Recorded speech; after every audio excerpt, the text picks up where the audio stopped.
네, 그럼 이번부터는 사회적 가치를 측정하는 것, 우리가 만들어낸 사회적 가치를 사회성과라고 말할 수 있는데 사회성과를 측정할 때의 그 범위와 방법에 대해서 말씀드리겠습니다. 지금 보여드리는 그림은 논리모형이라고 하는 것입니다. 그래서 어떤 조직이나 기업이나 어떤 프로젝트에서 일어나는 활동을 인과관계에 따라서 순서도를 그려본 그림인데요. 가장 먼저 조직은 사회적 가치, 사회성과를 만들기 위해서 사람이나 돈이나 자원을 투입하게 됩니다. 공간을 투입하기도 하고요. 장비나 설비, 기술을 투입하기도 합니다.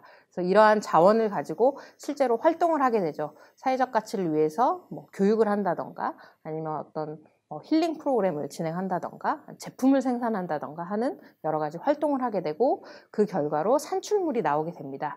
몇 사람에게 어떠한 서비스를 몇 시간 제공했다, 몇 회 제공했다, 몇 개 제공했다라는 것처럼 산출물, 즉 결과의 양이 나오게 되고요.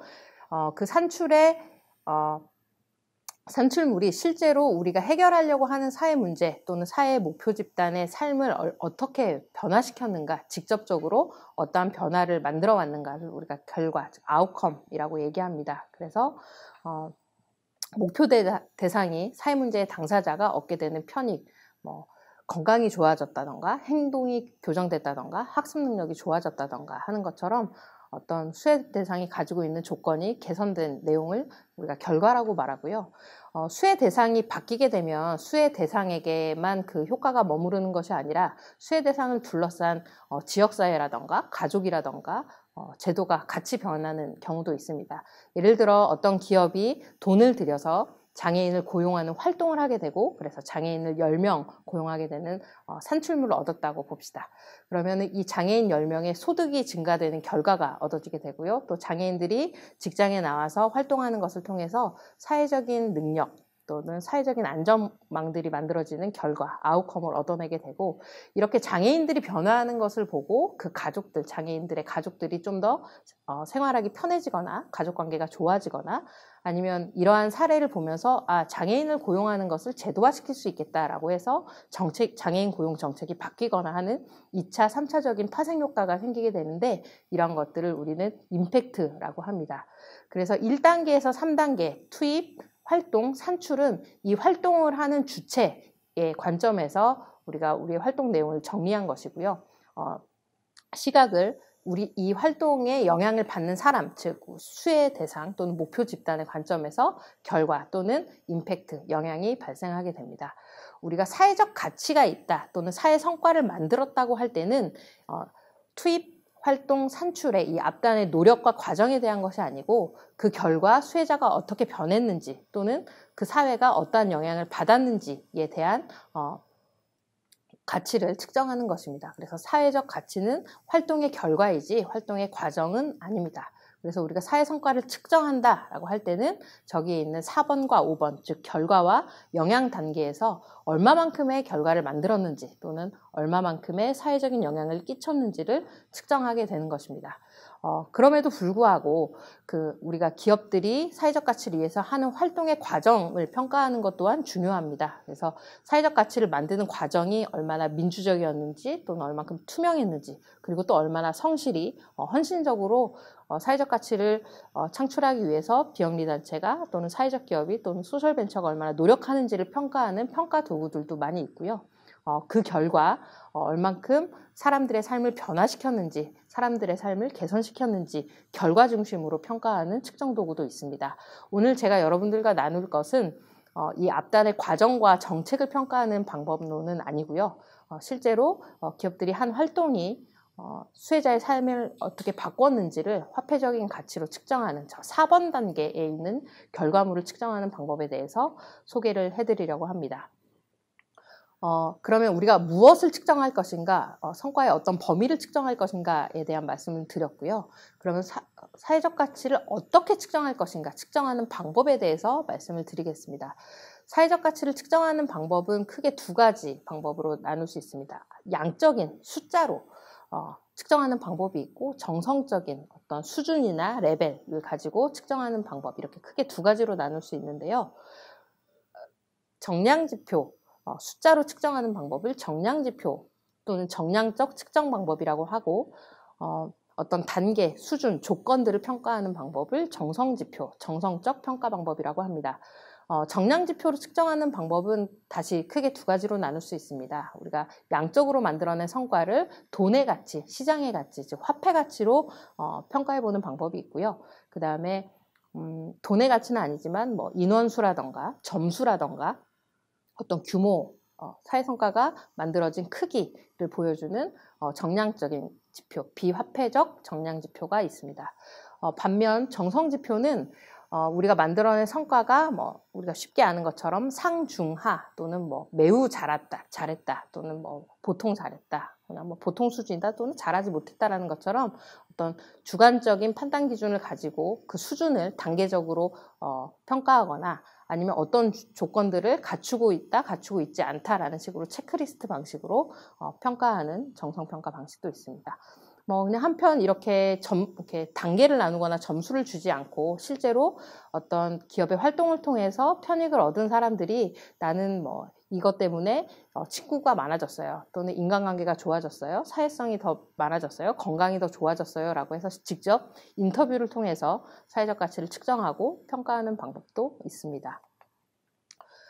실제로 구체적으로 방금 말씀드린 성과평가 방법을 적용해 본 사례를 보여드리겠습니다. 먼저 정량지표인데요.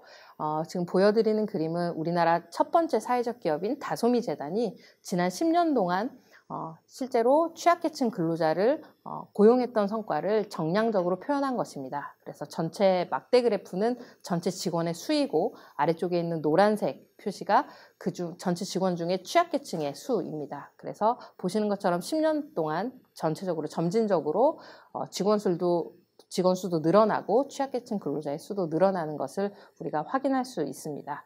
이렇게 정량지표로 성과를 보여줄 때는 성과의 결과를 계량적인 수치로 보여주기 때문에 이 성과에 대해서 보고를 받는 사람이 매우 쉽게 성과의 내용에 대해서 이해할 수 있습니다. 그리고 우리가 목표하는 정도에 대비해서 얼만큼 우리가 성과를 성취했는지 쉽게 확인할 수 있고요. 보시는 것처럼 2006년부터 2016년까지 성과가 어떻게 변화해 왔는지 성과의 전후 비교도 가능하다는 이점이 있습니다. 반면 이렇게 이해하기 쉬운 정량지표이지만 이렇게 고용하는 성과와 예를 들면 다른 교육의 성과를 비교한다고 할 때 정량지표 자체만으로는 기업 간의 비교 또는 서로 다른 성격을 가지고 있는 비교, 성과 간의 비교하는 것은 어렵다는 단점을 가지고 있습니다. 실제로 이렇게 정량지표를 활용해서 우리 사회적 기업이나 소셜벤처에 지원하는 제도에 적용해 본 사례를 하나 소개시켜 드릴 텐데요.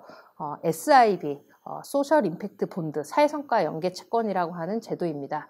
이 제도는 정부가 사회 문제를 해결하기 위해서 어떠한 정책 사업을 할 때 그냥 수행기관에게 위탁하는 방식으로 하지 않고 민간의 투자를 유치합니다. 근데 이 민간의 투자를 유치할 때의 조건이 우리가 목표하는 사회성과를 달성하게 되면 민간에 투자한 금액의 이자까지 포함해서 다시 돌려주겠다. 하지만 성과를 달성하지 못하면 당신들이 그냥 사회공헌 비용처럼 이 비용을 투자비를 집행해 달라라는 계약을 상호간에 합니다. 그리고 실제로 수행기관이 사회 문제를 해결하기 위한 활동을 진행하게 되고요. 이 과정에서 실제 이 수행기관이 사회적인 문제를 목표한 수준만큼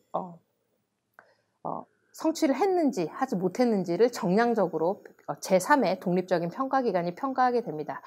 예를 들어서 실제로 영국에서 이 SIB를 적용한 사례인데요. 영국의 피터보로우라는 지역의 교도소에서 그 교도소에 수감되어 있는 그 복역자분들이 이 교도소에 수감되어 있는 동안 직업교육을 받고 실제로 사회로 돌아가서 재범을 일으키지 않고 사회에 잘 정착하는 비율을 현재 15%라고 한다면 이것을 20%로 높이겠다라는 계약을 피터보로우 정부하고 그다음에 민간 투자 기관들이 하게 됩니다. 그래서 실제로 이 20% 이상의 성과를 냈을 때는 정부가 그 투자한 금액에 이자를 붙여서 다시 그 민간 투자기관들에게 돌려주게 되고요. 만약에 성과를 20%, 목표한 20%만큼 달성하지 못하면 그냥 이 민간 투자기업은 자기들이 사회적인 목적을 위해서 이 금액을 사용했다라고 처리하고 정부는 예산을 소비하지 않아도 되는, 예산을 집행하지 않아도 되는 그러한 제도입니다. 아주 실험적인 제도인데, 이 제도를 시행할 때 아까 말씀드린 것처럼 재범률이 15%인지 18%인지 20%인지 실제로 독립적인 대학기관, 평가기관에서 이것을 정량적으로 평가해서 투자자와 정부 양쪽에 보고하게 됩니다. 이렇게 실제로 성과에 기반한 어떤 제도를 운영한 사례입니다. 두 번째 보여드리는 사례는 우리가 방금 말씀드렸던 그런 사회 성과를 양적으로 보여줄 뿐만 아니라 실제 이것을 돈으로 환산했을 때 어떠한 얼마만큼의 가치를 만들어내는지를 보여주는 그 화폐적인 지표를 활용한 사례입니다. 소개해드린 다솜이 재단이 보여드린 것처럼 예를 들면 간병사들을 취약계층을 고용해서 활용한 함으로써 그 취약계층의 소득이 늘어난 성과, 그 다음에 또 가난한 분들에게는 간병 서비스를 무료로 제공함으로써 경제적으로 힘드신 환자분들에게 서비스를 무료로 제공한 성과를 시장 가격에 비해서 산출을 해본 그러한 성과들입니다. 이러한 성과들을 화폐 가치로 이렇게 측정해서 보여줄 수 있습니다. 실제로 이렇게 화폐 가치로 사회적 가치를 측정해서 제도에 적용한 사례로 사회성과 인센티브라고 하는 제도가 있습니다. 이 제도는 매년 사회적 기업들을 선발해서 이 기업이 만드는 사회적 가치를 화폐 가치로 측정하고 환산해 본 다음에 그 사회 성과에 따라서 실제 현금으로 인센티브를 제공하고 있는 이 또한 아주 혁신적이고 새로운 지원 제도 프로그램입니다. 그래서 사회적 기업이 만들어내는 성과를 사회 서비스 성과, 고용 성과, 환경 성과, 그 다음에 사회 생태계 성과로 구분하고 이 성과들을 직접 화폐 가치로 측정해서 매년 리포트를 하고 인센티브를 제공하고 있습니다. 현재 우리나라에서 약 200여 개의 기업들이 이 프로그램에 참여할 수 있고요. 여러분들이 창업하시게 되면 이 제도에 꼭 도전해 보셨으면 좋겠습니다.